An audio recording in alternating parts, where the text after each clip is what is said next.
When I turned 21, I joined the police force in a remote town I won't name. They needed new officers, and I was a young father who needed money. Timing was perfect. As a rookie, they assigned me nights, 6 p.m. to 6 a.m. The guys teased me about the crummiest shifts, but I didn't mind. I'm a Nile owl. After a year, something happened that changed everything. A severe thunderstorm rolled in, causing major power outages. Torrential downpour flooded most major roads. I parked my cruiser in a lot in the middle of town around 2 a.m. when dispatcher Claire radioed. Someone claiming to be an adult male said he'd been kidnapped, held captive inside someone's home. Then the call ended. When she redialed, no answer.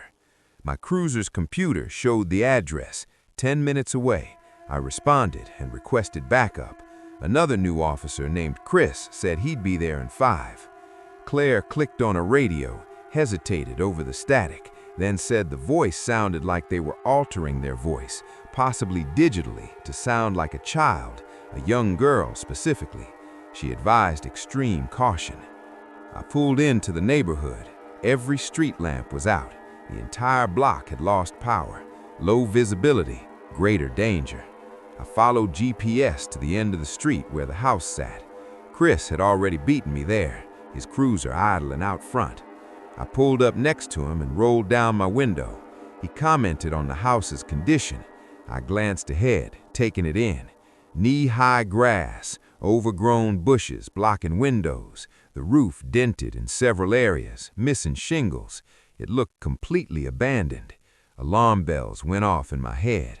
You can gather a lot about someone's mental state by how they treat their living space. I told Chris I'd take the lead. We stepped out into the pouring rain, opened our umbrellas, followed a waterlogged path to the door. Chris clicked on his flashlight. His job was to protect me by monitoring the suspect's body language, neutralize any threat. He was observant, calm under pressure, perfect backup. I rang the bell. We stood listening for movement inside. After seconds, footsteps shuffled to the door, then paused. Whoever was on the other side was completely still, just waiting. A feeling came over me that we were being watched. My gaze drifted to the peephole. As soon as I made eye contact, a distorted shape moved back, like whoever was watching pulled their head away. "If you're in there, we'd like to ask you a few questions. Open up, please." They froze again, thinking. Then the lock turned. The door creaked open a foot. From darkness, a man peeked out. Early 30s, overweight, balding, thick-rimmed glasses. I took one look into his eyes and sensed he was hiding something. I informed him we'd received a call from his address about someone claiming to be kidnapped. He acted confused, apologized, said it must have been a pocket dial. I asked if it was a pocket dial, how could he explain the voice in the call? For a split second, he averted his gaze, then said he didn't know anything about a voice. I asked if anyone else was in the house. He said he lived alone. I told him for safety reasons we needed to look inside. He said not without a warrant. These days, a warrant can be obtained in minutes. I went back to my cruiser, called dispatch, requested communication with the on-call magistrate. 5 minutes later, Claire came back on the radio. Judge approved a telephonic warrant, emailed it. We were clear to enter. I showed him the warrant. He reluctantly pulled the door open, his hands visibly shaking. I clicked on my flashlight and stepped inside. A putrid smell hit me immediately. I scanned for the source. Hallway straight ahead, room directly to my right. I shined my light into what looked like a living room. Absolutely disgusting. Piles of clothes, stacks of dirty dishes spread across the carpet, cockroaches crawling over them. A couch that looked pulled off the side of the road sat angled against the wall. This man obviously used this room as his living space. I'd seen conditions like this in drug cases before. When I turned to look back at him, he shifted uncomfortably. I made a mental note to check for paraphernalia once I'd confirmed the house was safe. I stepped toward the hallway. My foot struck something. I looked down. In the flashlight beam, I saw a pink Barbie doll playhouse, one I recognized. I'd bought this exact set for my daughter last Christmas. I asked him if he had kids. He said no, explained his nieces sometimes came over, so he kept toys around. Chris and I exchanged a look. No mother in their right mind would allow children into this environment. I told him this was your last chance to tell me if anyone else was in the house. He assured me there wasn't. I started down the hallway. He followed. Chris yanked him back by his arm and ordered him to stay put. The hallway had an open room on either side and a closed door at the end, probably the basement. I peeked inside the first room, scanning right to left. More children's toys, diapers scattered across the floor. In the corner, the dark shape of a person hunched over. I drew my weapon, then realized it was a doll sagging in a rocking chair. The shock made my heart pound. I leaned against the doorframe, steadying my breathing. Chris asked what I'd seen. Before I could respond, I studied the doll. Largest I'd ever seen, every bit as big as a person. The man had dressed it in women's clothing. On the bed beside it, ladies' blouses, jeans, lingerie folded into neat piles separated by color. Meanwhile, the rest of the house was a pigsty. What was happening in this room felt wrong on many levels. "All clear," I told Chris. I moved further down the hall, glanced into the second bedroom. Empty. I reached the final door when from behind me the man called out, asking if I'd like to see the upstairs instead. I told him yes, but first I was going to see the basement. He said again there was nothing down there. I heard Chris tell him to stay still. He was probably trying to follow.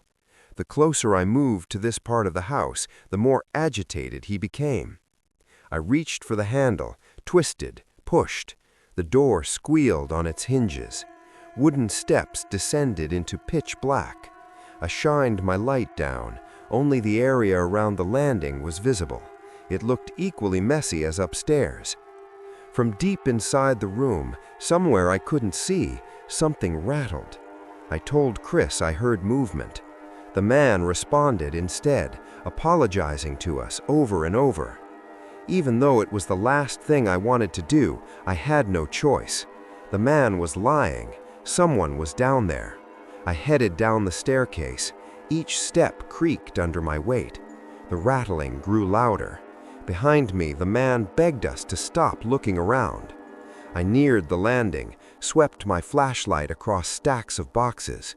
No one in sight. Across the room, another door. The noise was coming from there. I drew my weapon, commanded whoever was inside to come out slowly with hands up. Whoever was inside stopped moving. I shouted the same command a second time. The door remained shut. I crossed the room, sliding between boxes and old furniture blocking the way, my sights trained on the door. When I stood within several feet, I paused, listening. Whoever was inside remained perfectly still. My anxiety ticked up with each second. So many things could go wrong. I moved to the side of the doorframe in case they fired through the door. I reached for the knob, grabbed on, twisted, swung it open. I stayed hidden against the frame. If anything besides empty hands emerged, I would have to use deadly force. After agonizing moments, nothing came. I said a quick prayer, then aimed my weapon into the room.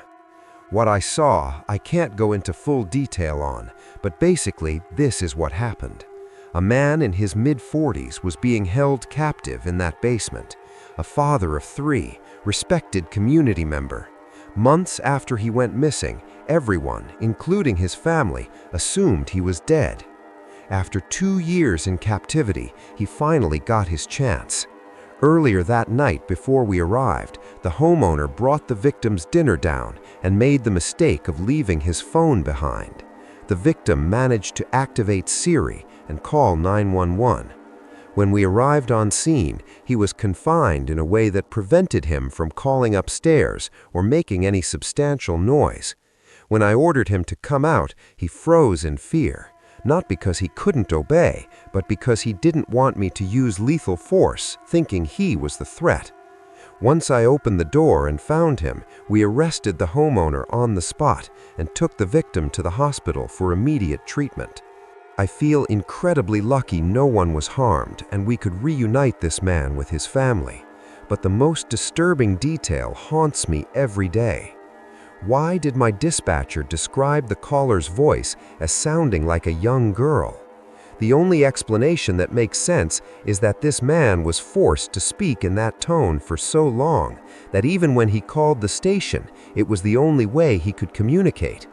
And if he was forced to do that, what else inside that house was he forced to do?